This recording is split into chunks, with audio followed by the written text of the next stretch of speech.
Hi, Phil Weiss of Apprise Wealth Management here with a video summary of this week's blog. How is income taxed in retirement? This is an important question. Sometimes it gets overlooked. Some people don't think that they pay much in tax or that they're going to pay less in tax in retirement. You might pay more. First thing to remember is that planning matters. You can take steps now while you're still working to prepare yourself and hopefully lower your tax bill in retirement. Even if you are retired, there still may be things that you can do. There's different groups that we're going to talk about here in terms of how income gets taxed.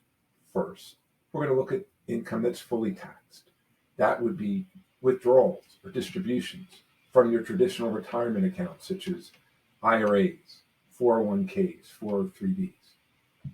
In most cases, you're going to pay full tax on those amounts.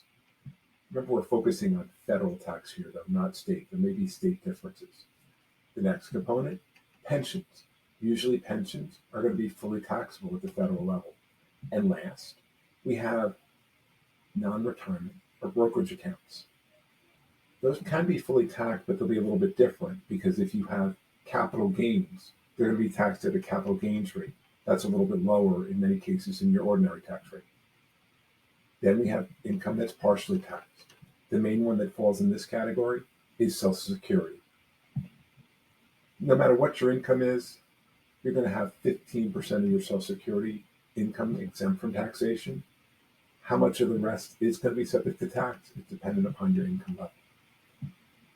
Last, we have tax-free sources of income.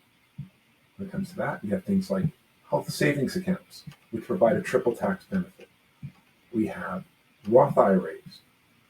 They are still taxable, the amount that goes in, but the growth and the withdrawals are tax-free.